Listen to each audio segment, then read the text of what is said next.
जय हिंद साथियों, स्वागत है आप सभी का। आज हम लोग मध्यकालीन इतिहास में भारत में दिल्ली सल्तनत के बारे में पढ़ेंगे। क्या है दिल्ली सल्तनत, क्यों इसे दिल्ली सल्तनत कहा जाता है? तो आइए, तो सबसे पहले हम लोग समझते हैं कि आखिर दिल्ली सल्तनत की शुरुआत कहाँ से होती है। भारत के इतिहास में उस सन को हमेशा याद रखा जाएगा जिसके कारण न केवल भारत का भविष्य बदलने वाला था, बल्कि भारत की दशा, दिशा और संस्कृति भी प्रभावित होने वाली थी। जी हाँ, सन 1191 में तराइन का पहला युद्ध लड़ा गया। तराइन का पहला युद्ध हरियाणा है, जिसे हम लोग आज हरियाणा कहते हैं। वहां पर एक जगह है तराइन जिसे कहा जाता है, और वहां पे पहला युद्ध लड़ा जाता है 1191 यानी कि 1191। प्रथम युद्ध किसका होता है? तराइन का प्रथम युद्ध, ठीक है। तराइन के पहले युद्ध में आखिर लड़ाई होती किसके बीच है? ये युद्ध होता है अफगानिस्तान का एक लुटेरा जो कि गजनी का रहने वाला था, मोहम्मद गौरी।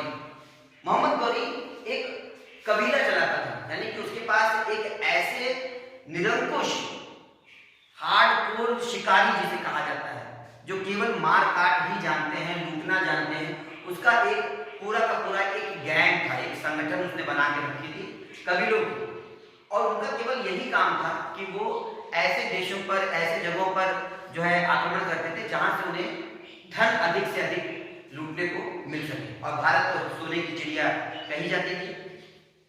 तब उस समय पहले युद्ध में, तराइन के पहले युद्ध में पृथ्वीराज चौहान और मोहम्मद गौरी के बीच में युद्ध होता है। मगर पहले युद्ध में मोहम्मद गौरी मुंह के बल गिरता है और हार उसे नसीब होती है। उसकी सारी सेना भागने लगती है, ठीक है। सारी सेना उसकी भागती है। यह आपका पाकिस्तान है, यह आपका अफगानिस्तान है। अफगानिस्तान में गजनी नाम का एक जगह है, वहां से ये लोग आते हैं और भारत में प्रवेश करते हैं। और यहां पर होता है आपका पृथ्वीराज चौहान से पहला सामना 1191 में तराइन के युद्ध में। राजपूत निहत्तों पर वार नहीं करना है, और अगर भाग रहा है कोई उसे छोड़ देना है, उसकी जान बख्श देनी है।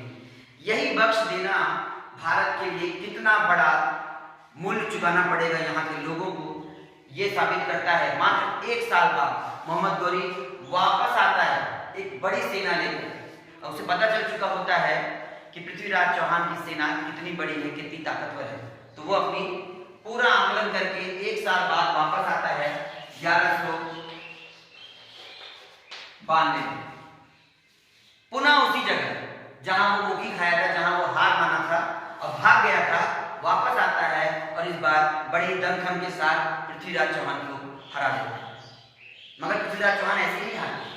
पृथ्वीराज चौहान के साथ में एक बहुत बड़ा छल भी होता है, जो कि खुद कन्नौज के राजा जयचंद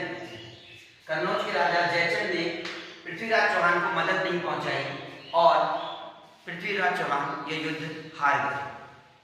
जयचंद को ये लगा था कि शायद इस सहयोग से मोहम्मद गौरी बहुत खुश होगा और वो उसे पुरस्कार देगा, हो सकता है उसका राज दे दे या उसे कोई बड़ा ओहदा दे दे। मोहम्मद गौरी एक लुटेरा है, वो उससे क्या उम्मीद करते हो? एक लुटेरा वाला हमेशा सामने वाले को लूटने के लिए तैयार रहता है। तो 1194 में 92 में द्वितीय युद्ध होता है, दूसरा तराइन का द्वितीय युद्ध तराइन का जो होता है, उसमें पृथ्वीराज चौहान हार जाते हैं किससे? मोहम्मद गौरी से। और जयचंद जो कि ये सोच रहा था कि उसे बहुत बड़ा पुरस्कार मिलने वाला है, 1194 में कन्नौज पर हमला करते हैं और जयचंद को मार देते हैं। जैसी करनी वैसी भरनी। जब आप अपनों का साथ नहीं देते, जब आप अपनों के साथ कंधे से कंधा नहीं मिलाते, उनके सुख दुख में साथ नहीं दोगे, तो गैरों से आप क्या उम्मीद करते हैं? इसीलिए हमेशा जो आपके अपने हैं, जो आपके पड़ोसी हैं, जो आपके इष्ट मित्र हैं, हमेशा उनका साथ दीजिए, क्योंकि दुख में वही खड़े रहेंगे, बाहरी नहीं होगा। तो तो कन्नौज पे हमला करते हैं और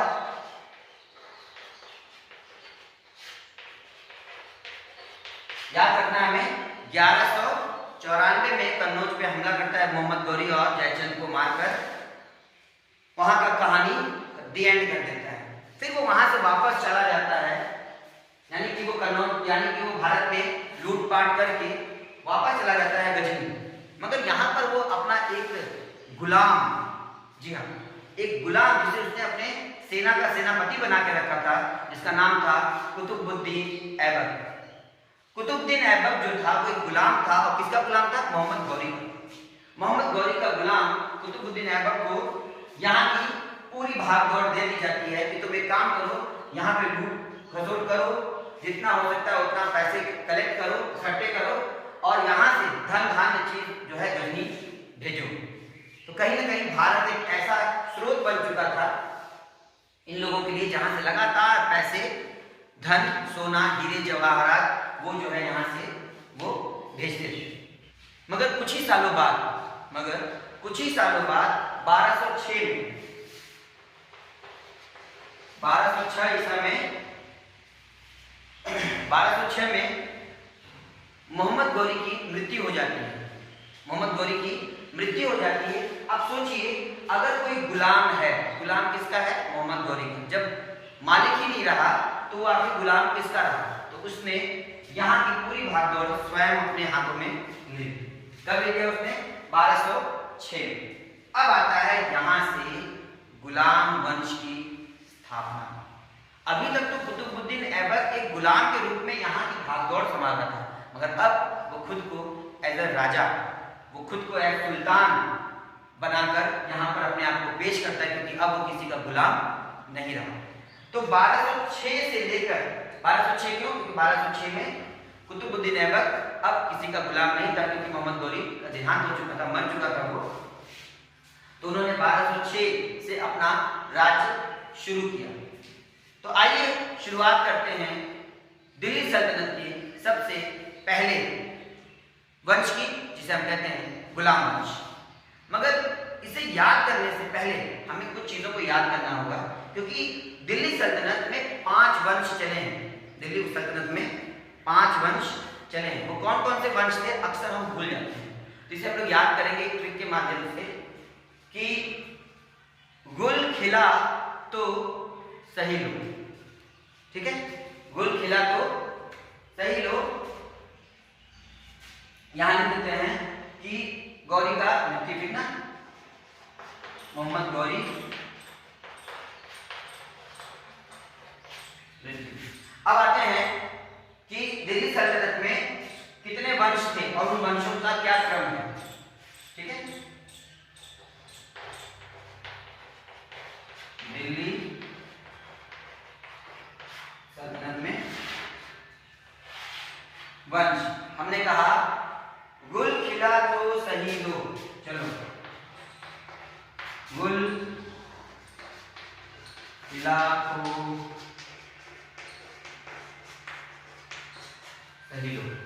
ठीक है, तो गुल से हो गया गुलाम वंश, गुल से हो गया गुलाम वंश। खिला, खिला से आ गया आपका खिलजी, खिलजी वंश।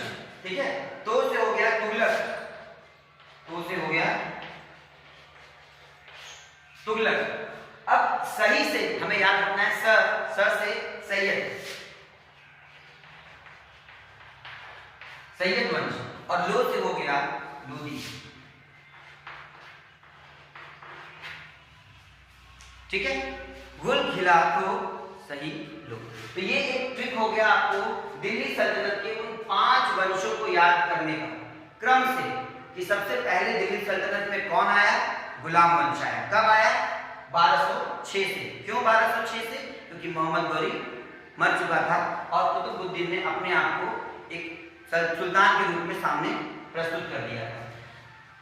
जैसा कि वो गुलाम था, ठीक है, वो एक गुलाम था, इसीलिए गुलाम वंश को उसने इस वंश का नाम गुलाम दिया, और गुलाम वंश को एक और नाम दिया जाता है, वो है ममलूक वंश। ममलूक वंश से भी इसे बुलाया जाता है। गुलाम वंश को हम ममलूक वंश भी कहते हैं। और गुलाम वंश का संस्थापक कौन हो गया? कुतुबुद्दीन ऐबक।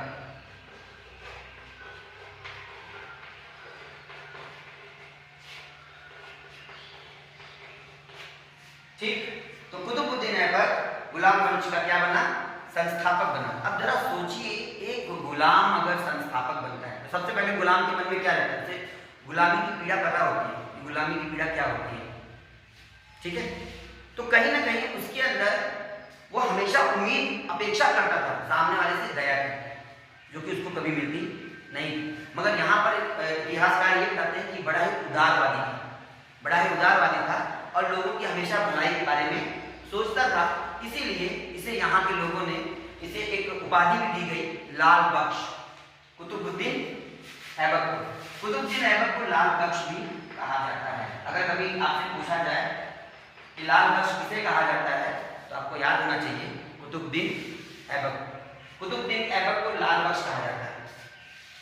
ये जो गुलाम थे ये सभी कबीले से थे और इस कबीले में केवल अगर ऐबक को छोड़ दिया जाए तो बाकी जो 3 राजाएं आए इसमें वो सब एतबारी कबीले के थे।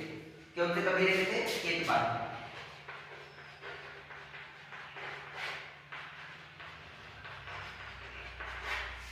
एतबारी कबीले के ये सभी जो है लोग थे। केवल कुतुबुद्दीन ऐबक को छोड़ दिया जाए बाकी जितने भी गुलाम वंश में शासक आए वो सभी जो है एतबारी कबीले से थे। अब कुतुबुद्दीन ऐबक के बारे में हम लोग पहले पढ़ते हैं, ठीक है। बाकी लोगों के बारे में भी आगे जानेंगे, मगर पहले कुतुबुद्दीन ऐबक के बारे में हम लोग क्या क्या जानेंगे कि कुतुबुद्दीन ऐबक ने 1206 में अपने आप को सुल्तान के रूप में स्थापित किया भारत में, और यहाँ से शुरू होती है दिल्ली सल्तनत का प्रारंभ। और उसने अपने आप को वहाँ उदारवादी नीति अपनाई और इसके कारण इसे लाल बख्श कहा गया। कुतुबुद्दीन ऐबक को छोड़ के इसके बाकी जितने भी गुलाम राजा शासक बने वो सभी एतबारी कबीले के थे। इसके बाद इनका अंत जब बताने से पहले मैं आपको इनके कुछ ऐसे आर्किटेक्चर, ऐसी इमारतें इन्होंने बनाए जो कि नायाब है, ठीक है, जो कि नायाब है। जैसे दिल्ली में कुतुब मीनार जो आप देखते हैं, कुतुब मीनार दिल्ली का जो कुतुब मीनार है उसकी शुरुआत जो है कुतुबुद्दीन ऐबक ने की, मगर अपने जीवन काल में ये उसको पूरा निर्मित होता नहीं देख पाया, पूरा तैयार नहीं कर पाया और वो बीच में ही उसका देहांत हो गया। वो देखते हैं हम लोग देहांत कैसे होता है। उसके बाद 2.5 दिन का झोपड़ा उसने बनाया।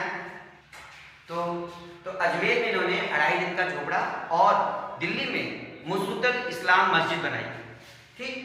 मगर 1210 में लाहौर में चौगान खेलते हुए घोड़े पर से गिर गए कुतुबुद्दीन ऐबक और उसकी पीड़ा से कुछ दिनों बाद उनका देहांत हो गया।